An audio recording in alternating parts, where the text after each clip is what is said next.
All right. Well, welcome to another episode of the Practice X Factor. And I'm honored here to have a dental practice rock star here with us today. Longtime friend. We've known each other since dental school, even though, with some of our similar background, it feels like longer. But we have Dr. Rudy Wolf here. So, Rudy, thanks for coming on to the podcast today. Pleasure. Absolutely. Yeah, so tell us a little bit about you, how you got into dentistry, what you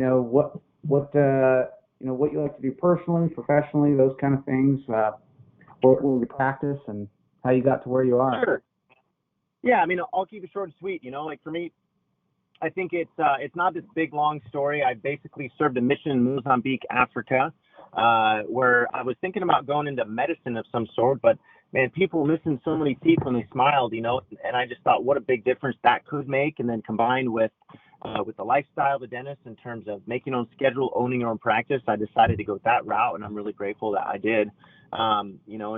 So that worked out really well for me. And then we ended up, moving. I was from San Diego, so we went to dental school in Virginia, and which is a bit of a lifestyle change, but really went into falling in love with the area and the people. And I got really lucky to find a great atmosphere and location in kind of a more rural area, but great people, and was able to really grow and build, into I think a very sizable practice, springboarding off an existing dentist that I ended up going in as a partner. Then he retired. I pulled on another partner, and then ended up several years later hooking up with another classmate to open another practice. So now I've got these two practices, and out here there's a lot of outdoor stuff. So I've really gotten into fishing, mountain biking. Certainly maintaining a active lifestyle. There's a lot to do out here in Virginia. We're by the Blue Ridge Mountains. So just really had a good time with my kids and sports, and coaching soccer and those types of things. So just really trying to make the most of each and every day. And the environment, this San Diego guy that's in smaller town Virginia, was able to do that. We're building a home now on 20 acres, and with a pond and a gorgeous view, and mountain bike tracks we put in, and frisbee golf course course that we're putting in. Just like I said, just making the most of our environment and all the surrounding features and areas. So imagine, from talking with you, growing up in San Diego, you probably didn't picture yourself in a small rural town anywhere, let alone the other side of the country. But what's that been like? Small town dentistry, in some ways, you're kind of like you're almost like a leader or role model in the town, right? It's like, got this dentist, successful, comes to our town. Patients really love you. We're thankful. What's that been like for you and your family to be somewhere like that? Yeah. Well, first of all, I didn't mention this earlier, but I got 5 children right now. Their ages 16 down to 6, basically. And being able to provide this atmosphere, this lifestyle, it's a little bit more laid back here, which I don't mind at all. With a fast-paced dental office, and you mentioned like in our little town, certainly the dentist that I ended up joining and then buying into, he was already very well known. He had a very decent sized practice for the area. People knew him. Then I came on board, and I had a fair amount of marketing background, and had a good time actually visiting all the schools. Like that was one of the first things I did. I went to all the local elementary schools, dressed up as Molar Man. I found a costume on Amazon. My wife made a big Molar Man with a cape. And I went to all the elementary schools during Dental Health Month, and put on assemblies and that kind of thing. It was actually pretty easy to do, and they were more than happy to have us. And then we transitioned into, in this small town, there's a Christmas parade. Bedford's known as like the Christmas town, so to speak. So they have this Christmas parade. And I remember seeing it, and I was like, man, I would love to do that next year. And I want to win the whole thing. So I had a meeting at my house with our staff, and we talked about ideas, and we ended up coming up with the idea of the floats, because they do floats through it. of the Molar Express. Not the Polar Express, but the Molar Nice. Express. And we built this like giant. I mean, it was pretty epic with a smokestack that I used one of those fog machines. It's like live smoke and stuff like that, and music, and we got all our staff involved, and I mean that's still a big deal. Like people look forward to it each year. We skipped the last year because of COVID, but it was just nice to, like, you kind of what you said, being in a smaller town, but being fairly known. Like even like just some of the advertisement that we've done in the paper and that kind of thing. Like everyone kind of knows there's this one real estate agent that everyone knows. I think a lot of people know our practice. We've really created a brand or a logo.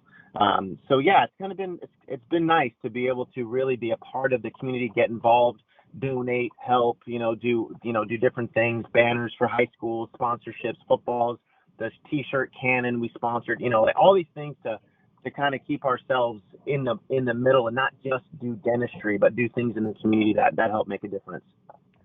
No, that's pretty cool. Well, I mean, don't you think too, like when you do those kind of things, as cheesy or corny as they may be, like people remember that for years to come. We've had a couple things where it's like we went on the news at Halloween time, did some things, and it's like a couple of those videos are 4, 5, 6 years old, but patients will still go, hey, I heard you on the news, and I imagine for you, people come up and say, hey, I loved when you guys did that parade, and I mean, it's like that kind of marketing all the time. People remember, and it's a lot more meaningful than like, just making the next best postcard, which has its place, but then you can kind of look like anybody else. Whereas when you do something like that, it's not such plain vanilla. Has that been your experience? Yeah, exactly. Anything like that, people still remember. I don't think it really matters if you're in a small town or a big town. You do those kinds of things. It really sticks in people's minds because I think people want to see you as more than just a dentist.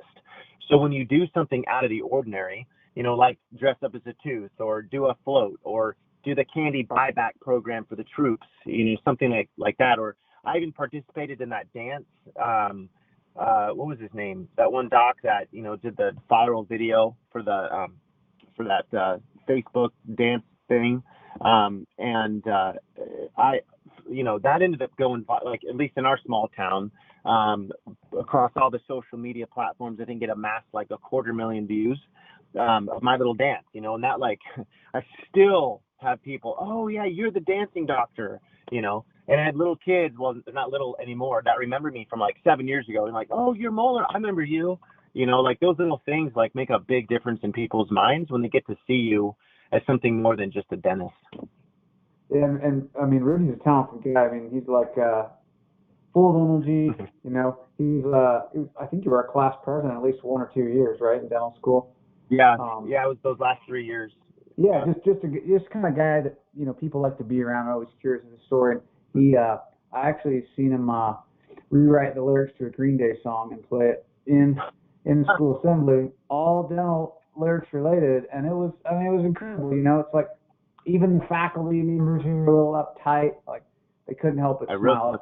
People just love that kind of stuff. Yeah. No, really. I'm still waiting for your album to come out. I'll be the first one to buy when it does. Let me know. That's right. So what's that like? I mean, you were, if I understand correctly, I think you said you got to like number 2 in the nation in ratings in your practice through Google views or something. Tell us a little bit about your kind of motivation behind that, or how that came about. Yeah.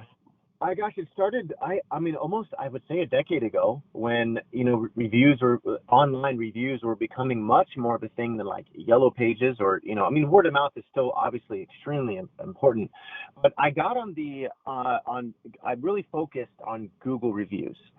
I wasn't a big fan of Yelp, I don't need to go into that. But I feel like the most, authentic reviews oftentimes come from Google reviews. So that's something I started early on, and really talked to my staff, got them all on board, with the importance of just doing those little extra things that will encourage patients to want to write a positive review. And yeah, as of like last summer, there's a company called Boolean, and they kind of, scour the nation for the top number of reviews. And Bill Dorfman at the time, that celebrity dentist had a little over 1,800, I think, and we were at like 1,600, so that put us at number two. Wow. And as of, I don't know, probably 3 or 4 weeks ago, we have now surpassed Dr. Bill Dorfman in the total number of, Google reviews by patients. It's a 4.9 star rating. So yeah, technically we just moved up into number one, which is kind of cool. I mean, because if you saw our setting, like we're in Bedford, Virginia. Who's heard of Bedford, Virginia? It's a very small area, but we've really, I feel like we do those little touches, those little tiny things, and they stand out. And patients are just like, wow, like that was a really good experience. I wasn't expecting to have a good experience at the dental office, and you see that phrase like, wow, I actually enjoyed my visit, or I was surprised at how relaxing it was, or how personable the doctors were, the hygienists or the assistants, and people will say from the front desk to the back, like it was the whole time, everyone was so pleasant, even my phone call, just those little details make a big difference. And I'm grateful that we focused a lot of our attention there, with obtaining reviews, because that's been a huge source of new patients, has been through Google reviews. Well, I imagine too. I mean, don't you think like stuff like that kind of catches fire with your team, where it's like, it's not that much more work to get like 10 Google reviews a day till it is like one. It's like the first one's kind of the hardest one, where it's like you just warm them up, break the ice. It's kind of like the first patient you see, first crown after a long weekend, maybe takes a little longer, and then you just kind of like get in the rhythm, and you just fire those off. And we had we were on a podcast with this guy in a marketing group I'm in named Ron Sheets, and he's not a dentist, but he helps dental practices with marketing, and he talks a lot about stories and testimonials, and he does a lot of videos, and one of his main points is a basic review is okay, but like a story and a change is so much bigger. And I imagine that's a big part of your reviews, because we've all had them where it's like someone leaves your review and it's like, they were really nice, they got me in and they took my insurance, versus like the one where it's like, I hated the dentist, didn't go for 10 years, I came in and saw Dr. Wolf, he changed my life, I love you guys, I'll be coming every 6 months now, I'm confident, smiling. Two totally different things. So what's worked for your team? I mean, how do you get your team excited to do something like, hey, we're gonna get this many Google reviews? Yeah, I think, well, it was, I would say it mostly happened organically.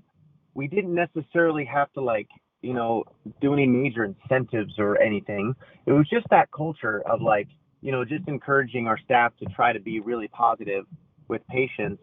And I know at first when we were trying to build things, I think they used a phrase of something like, hey, as they were checking out, hey, how was your experience? And the patient's like, oh, it was great. Hey, if you wouldn't mind, one of our greatest compliments are reviews. That would be fantastic if you wouldn't mind leaving a review for us. So that kind of interaction, I think, really helped fuel it, because when you ask someone, to commit oftentimes and they say yes, then they're more inclined to actually follow through. We eventually, maybe a couple years ago, 3 years ago, switched to more of an automated thing where they get just a nice, hey, how was your visit? Would you mind leaving us a review, basically? And that's really helped, take some of the pressure off the staff in that regard, and just keep that momentum going. And you touched on something important too, is, I think that patients or prospective new patients do look at those over the top reviews, the ones that aren't just one-liners, right? And so, there was one I've heard several comments about, probably a couple months ago, of a patient that basically, went on and on about how good the experience was, and it was, and she talks about how much fear she had before, and now how she was treated by her office, and she said, you got to try this office, and Dr. Owen or Dr. Wolf. And then she said something like, and if you don't like your visit, here's my personal information, I will buy you a milkshake. That is what her review said. Wow. And when people leave stuff like that, that kind of leaves an impression on those that are reading it. But also touching on that, is the opposite. So what do people typically do when they end up searching for a dentist, right? So they'll type in your practice or, dentist near me or whatever, and then they look and they see, okay, well, let's check out, oh, wow, that's a lot of reviews. So they click on it, right? They'll probably scroll through the first few. They might even click most recent. And then what's the next thing that people will click on almost every time? Lowest rating, right? They want to see, why did this office get a star or 2 stars? And then they read it. I don't mind, like, I don't fear or get queasy if I see a 1 star. And we've gotten them occasionally. But it's an opportunity for 2 things. One is, I personally, or my office manager, or my business partner and dentist, we will reach out to that individual, like, see if we can really find out, like, what fueled that, what was. And oftentimes we can fix it right in the phone. It's either misunderstanding or, maybe they were used to a certain hygienist, and that one was gone, so they assigned someone else and they didn't like their style and they weren't warned ahead of time or something like that, and so it's a simple conversation, and oftentimes they'll just, fix the review themselves. But in those times when they don't, it's kind of your opportunity to showcase your professionalism. And you touch on HIPAA is an issue, right? So you've got to be careful about getting into details about these patients. And so you can, not that you're going to be super generic, but you can let the audience, because I always write it as though I know someone else is reading this response. And so, it's an opportunity to maintain professionalism, respond in a very, in a nice way. I know there's been some, viral responses of these guys that go off on the customer, and maybe good for them. That might work in that regards, but especially in a smaller town, just be very professional back and maybe try to explain the situation. Once again, being delicate with HIPAA. And if, in those cases, you may not say, oh, when you were in our office and did this procedure, right? But you could be a little bit more like, well, when patients of our practice come in and the following scenario occurs, we like to maintain professionalism, optimism, positivity with our patients, full open communication, and sometimes that doesn't completely come across with the patient or, whatever. Like, there's ways to phrase things so you're not getting in trouble with HIPAA, but also be able to touch, like, I always list things in 3s, like at our office, we strive for professionalism, optimism, and keeping the patient's best interest at heart, and such and such and such, So it's an opportunity to touch on things in response to that person's, 1-star review. Because I know that is and I can't tell you how many patients I'll ask, hey, how'd you hear about us, right? So that's another thing, it's good to track, know where they come from. We have a service that has phone numbers specific to each advertisement, so we can review that and check with the ROI and see how it's working. But I always ask patients, this is your first time here, welcome. How'd you hear about us? And it's either, oh, my friend, or your Google reviews. I was so impressed with how many you had, so I clicked on it, and every time, and I even checked out your negative ones, and I really like how you responded to your patients.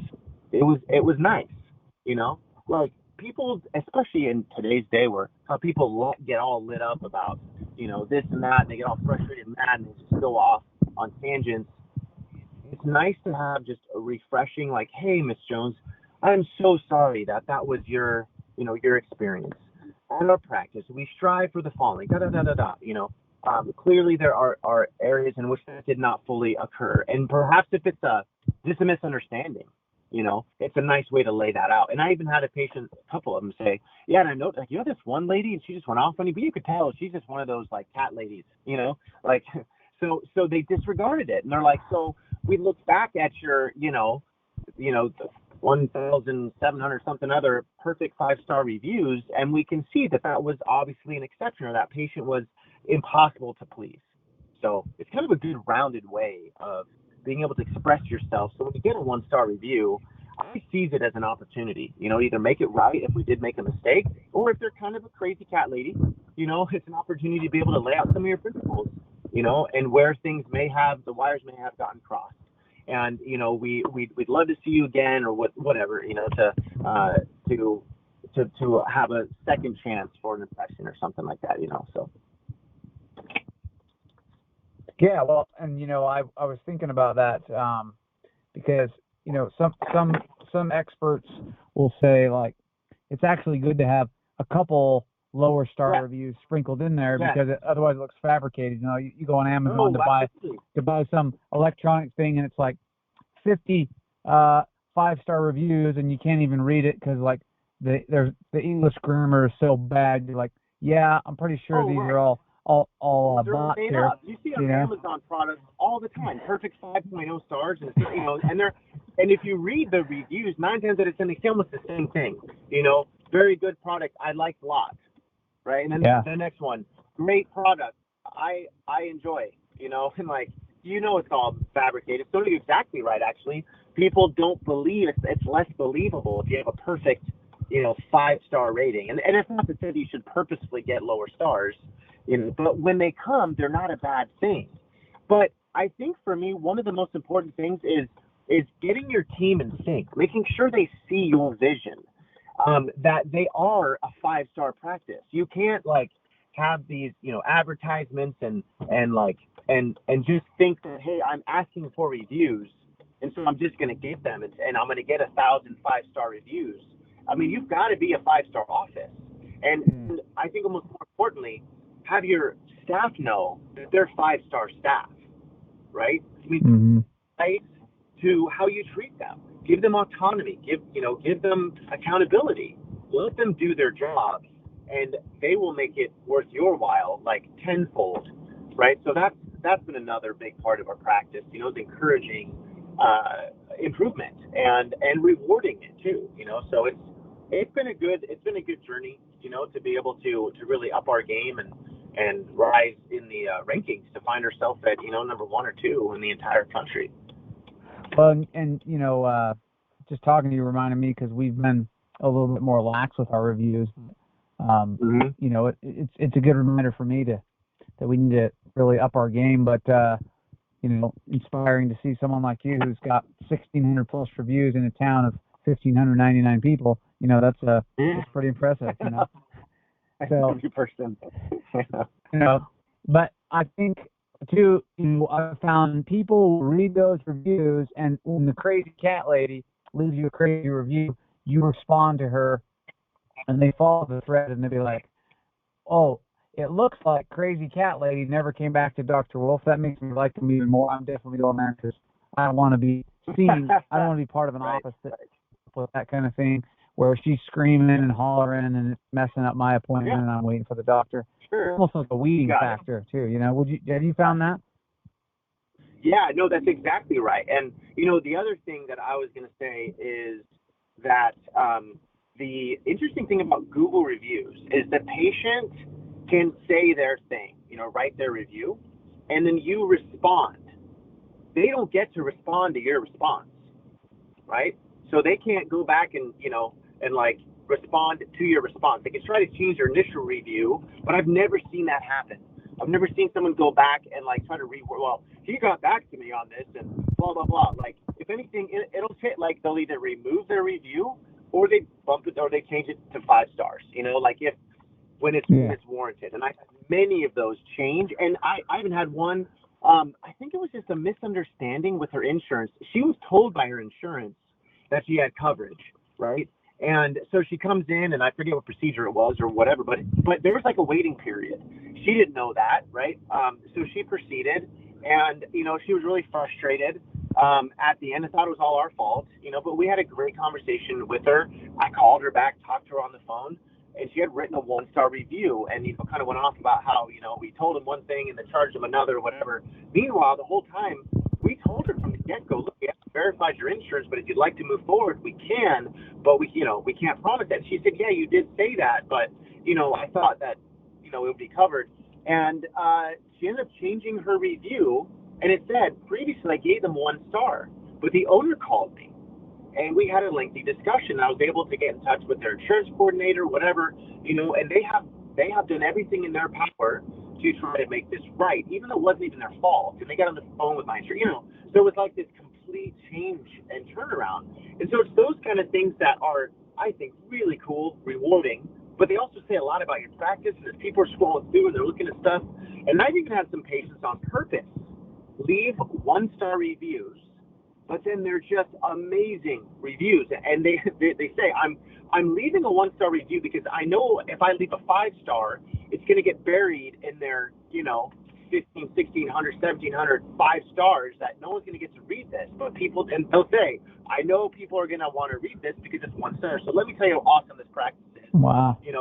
I've been coming here for 20 years and whatever, So we've had that happen several times as well, which is, I don't mind that either. Yeah, that's pretty cool. And I mean, obviously, it seems like, in my experience and maybe yours is like 99.5% of the complaints are usually something billing, finance, insurance related. Oh, sure. And it's just like talking through it and just like you said, and people listening to this is, keep good records of conversations you have with patients. We like to get ours in writing before we start treatment, just like a 1-page treatment plan. We can use all the dental software. That's because team members are confused what those codes mean. So patients are going to be 3 times as confused. And just to have that to go, hey, remember this? And they go, oh, yeah. And it's like, then everybody can save face and shake hands and be friends. Yeah, that's exactly right. We'll print out estimates, have them sign it, and then we scan it.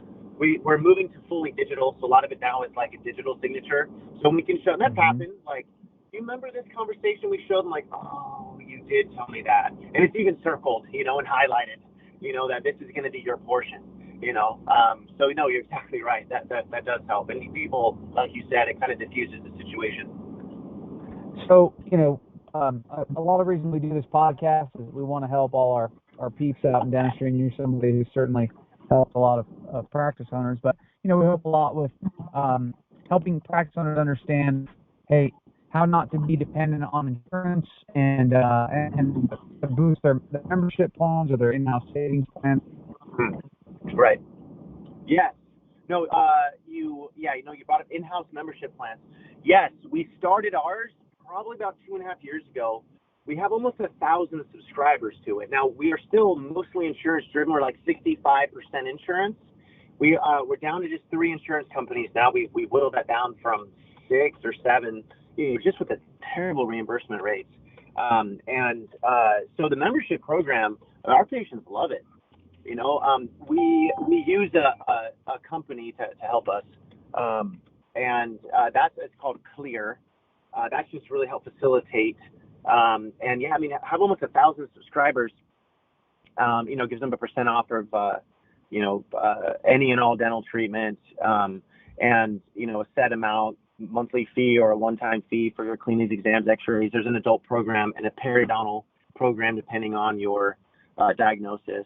That's been awesome, and our patients are so grateful for that. We've had many cancel their personal plans that they're paying out of pocket and switch over to ours because there's no maximums, and a lot of times ours works out to be a better deal than whatever they're paying out of pocket.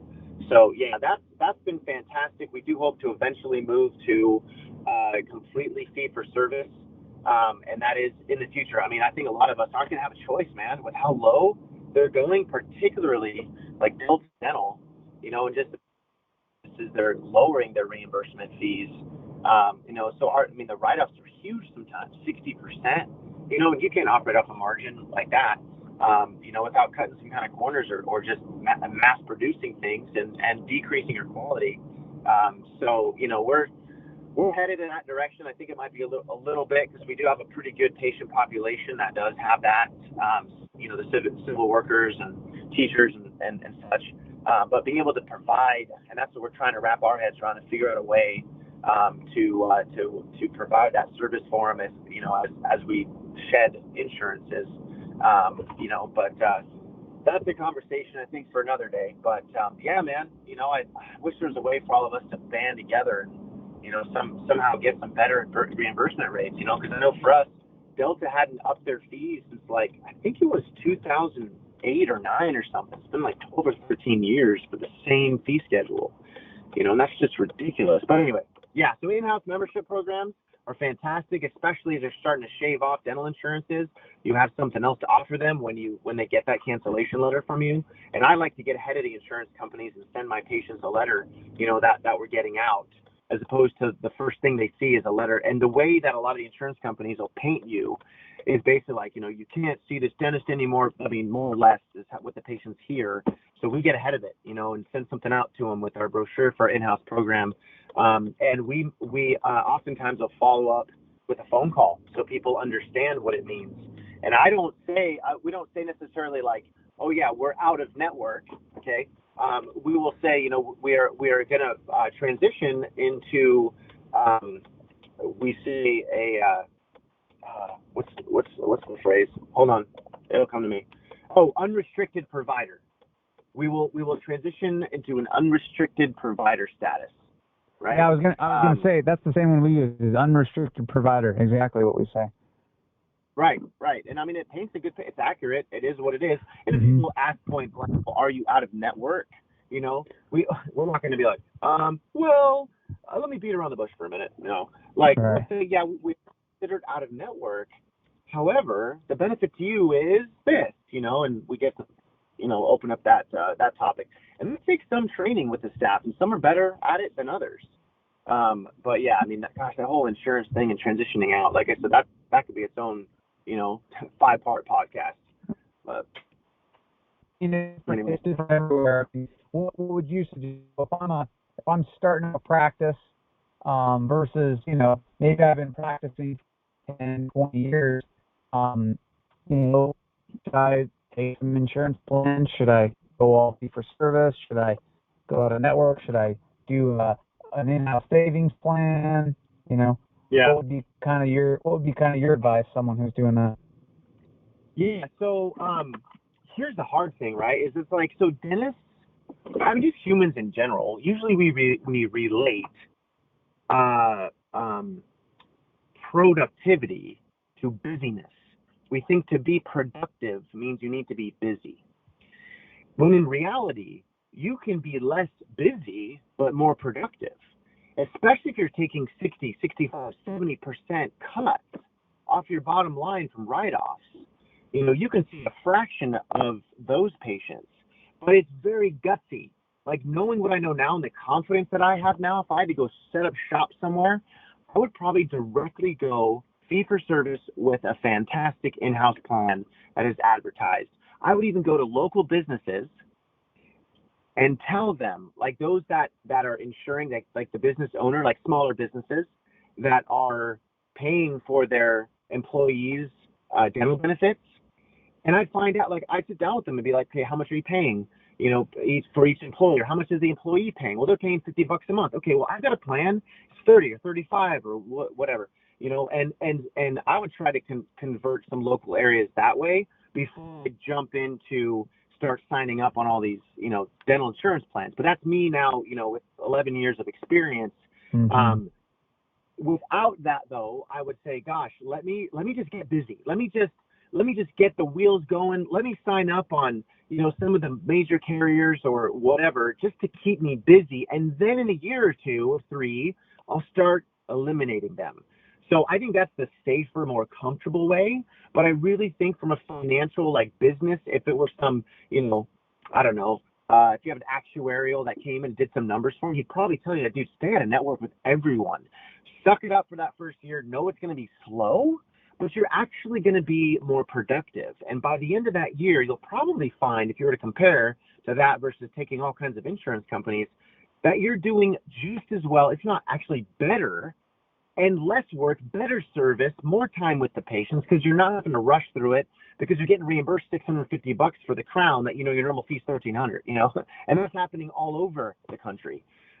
So that would probably be my advice to anyone that's starting up, is if you're really queasy and uneasy about not terribly being busy, you may just consider signing up with several of the local insurance companies. If you have full confidence and that kind of thing, then I would probably lean towards more doing fee for service with an in-house plan and hit up all those businesses before you even start. Hey, we got a grand opening date of June 1. Hey, this is what we're doing with, and I'll even do a deal for your clients. Normally it's $350 a year, 400 a year, or whatever. I'll take X% off that or whatever, just for you. Like do something like that. So when your door's open, you're rolling, because that's obviously, when people say they spend 5% on marketing, really, or 10%, the reality is if you take insurance, that's kind of a form of marketing, and so oftentimes you're paying 40% of your overhead towards marketing, of whatever your crazy write-offs are with all these insurance companies, because what they're doing is they're promising you that they'll get your name out there.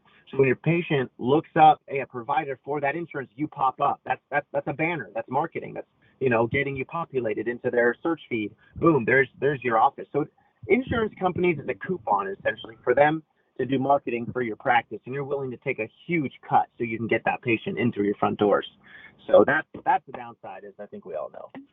Yeah, that's good advice. I think Warren Buffett said something to the effect of he doesn't invest in companies that have high technology where there's price fixation. And I think, man, that's exactly what 90% of dental offices, they're high technology. You're always investing, buying new stuff, latest and greatest patients, but there's a lot of price fixing when you do an insurance. And I completely agree with you. Is when you take, if your overhead's already 70, between 70 and 85% average practice, and then you have to whack off 15, 20, 30, 40%, you go, that math doesn't really work out for sustainability, and you'll just grind yourself into the ground.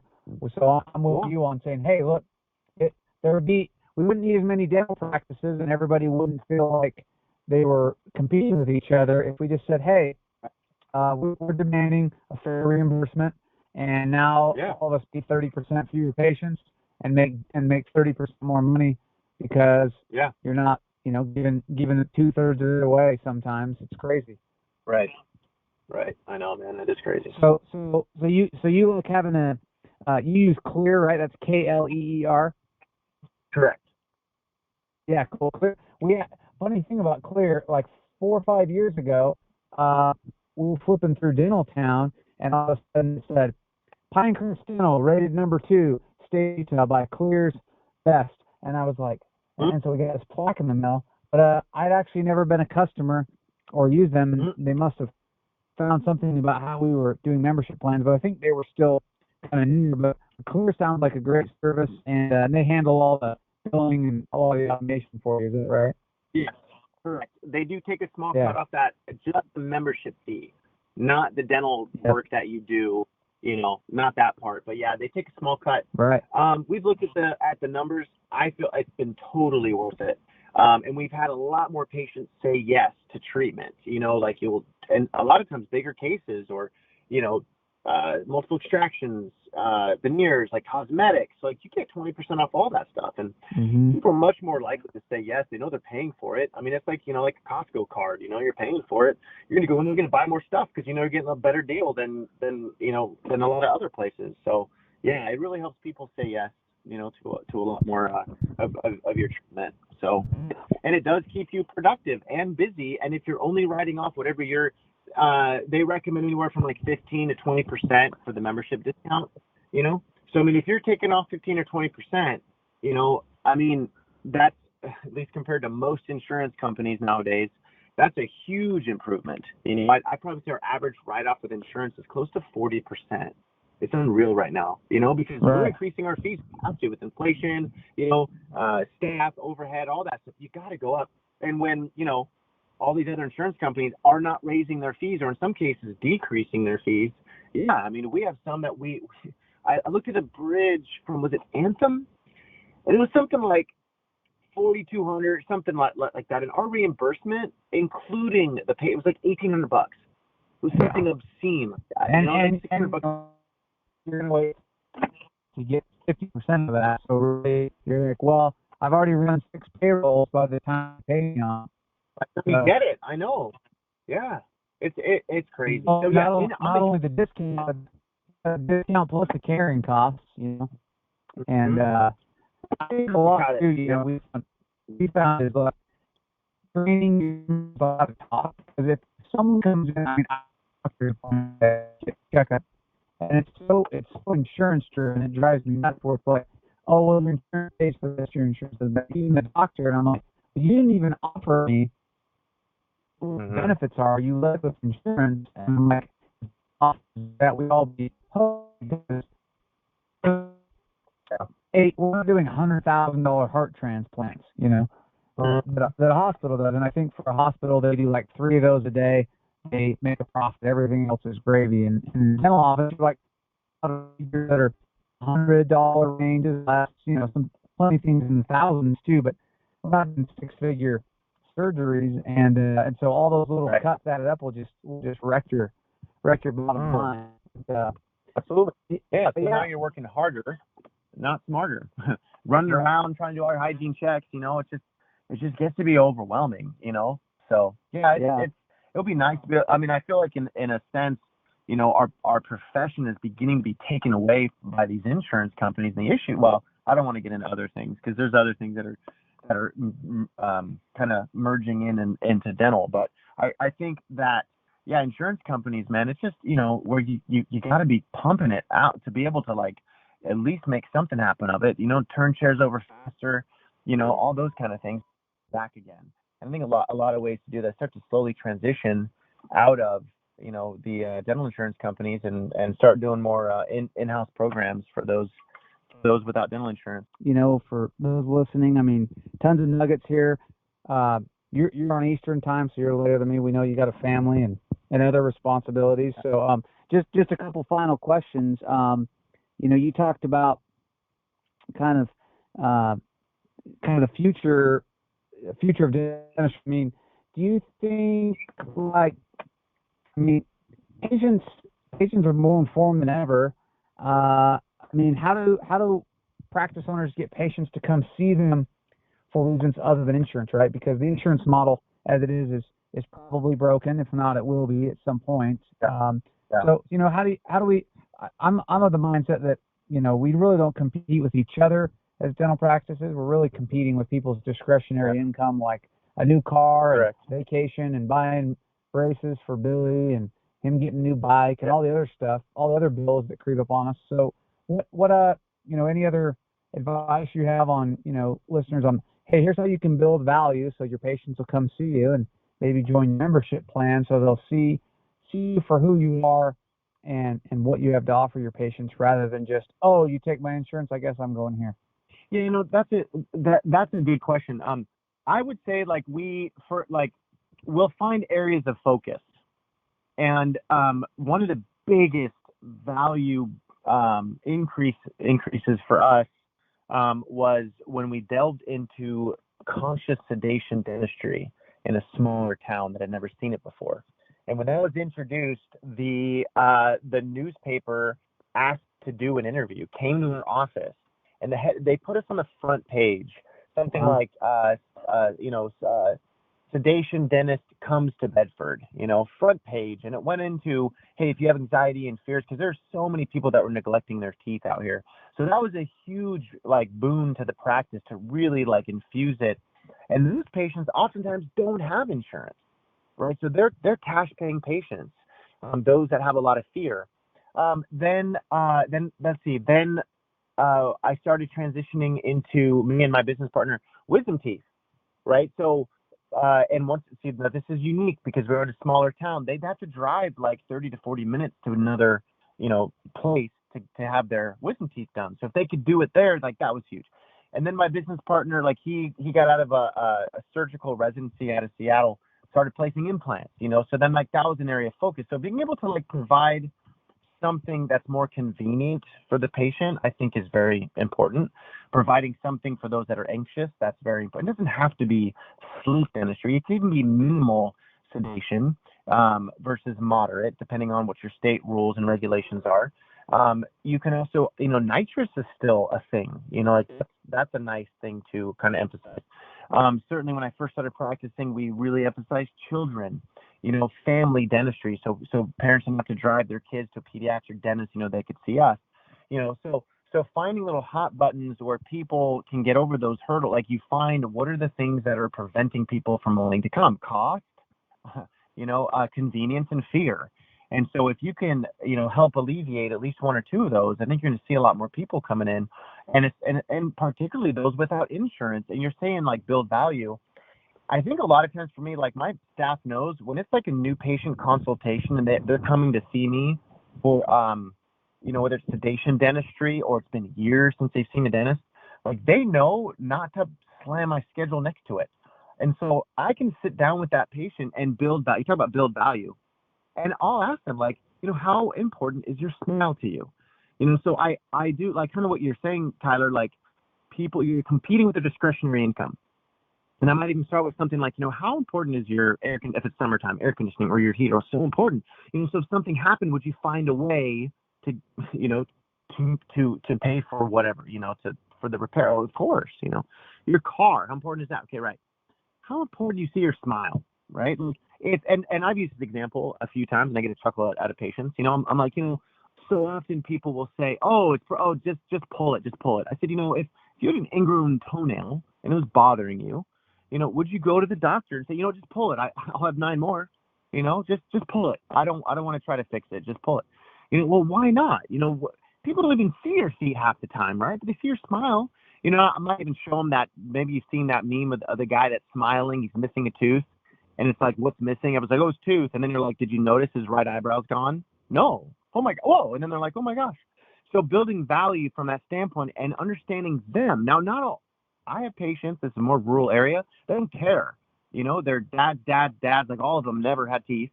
By the time they were 30, they were gone. So they don't put much value. Just give me some dentures, and sometimes, that may be what works for them. But so oftentimes when you start to build that like, well, do you like to smile? Do you like to chew? Do you like to talk? Do you play an instrument? If they play like the trumpet, trombone, or, flute or something like that, missing teeth could be an issue. So just finding those hot buttons and having the time, and that's the thing right there, is time to sit down and talk to them. Or you may have a very efficient team that is educated and has heard you present it enough times, or you've created a video or a sequence, like I've got a training module for my staff on how to help in the delivery and some of those messages. So when I come in, they're already primed and ready for me, and then I can kind of hit a couple of those buttons and just kind of seal the deal essentially, and creating a sense of value of how teeth aren't just, just for a quick little smile. They do so much more. I'm sure you hear people go, just pull them all. I'm like, do you know what that means? Let's, and then I talk about the lower denture and, how that's not a great option for a lot of patients. And, and how they cover your, you like how food tastes. You want a denture to cover your whole palate, your lower ridge, like your food's not going to taste, all these things people don't think about. Having people be like, no one's ever put it like that before. Maybe I do want to keep some of these, or maybe I do want to do some kind of implant supported denture, So I know that's a long answer because there's a lot more to that. But yeah, that's kind of how I try and build value.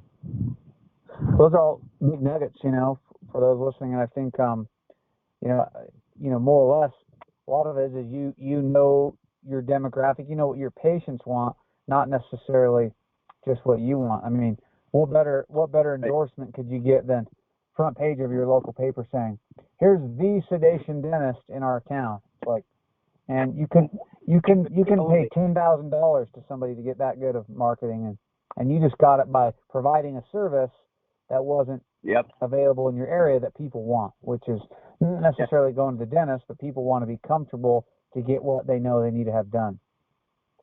Right. And even if you're in a highly populated area, there's got to be a couple of things that not many people are providing, like maybe sleep apnea, or some kind of, I don't know, like, what else? More grinding, TMJ, like TMJ treatment, like there are things that you can help create, a niche for yourself, so to speak, at least to start getting that word of mouth rolling, and, to kind of have something that people talk about.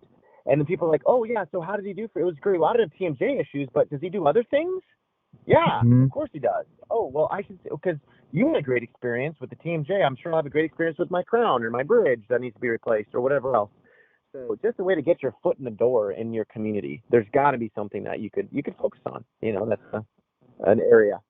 Well, I'm amazed at how many practices don't use their intraoral cameras. I think, like, from a training standpoint, Yeah, I'm absolutely. like, we get people coming to us for second opinions, and they're like, Yep. no one told me about this, and we all know that the other offices probably told them something along the same lines, but seeing something, we remember 100% how we feel, and like, you know, 20% of what we see and like 5% of what we hear. So I'm like, just going from Right. audio to visual is like 4 times the impact on your patient, and then the way you make them feel just by talking with them and seeing what their values are, and a lot of practices I think lose patients when they try to just like squeeze them for those big cases. When you go, hey, like we give them kind of the option. Hey, are you thinking about doing this now, or are you kicking this down the road if it's a big case? And I think so many Yeah. offices just try to go for the big the home run, and it's like, maybe she even knows she had anything wrong, and now you told her she needs 28 crowns. Of course she's going to be out, Right. even if she needs them. Sure. And Yeah. that's like the fastest way to lose a patient. And if they're asking for it, that's a different thing. But if they're like, Right. yeah, I'm just here for a checkup, nothing's bothering me, and you're like, oh, well, you need $20,000, they're gonna be, sound like you're Right. buying a new car, Yeah.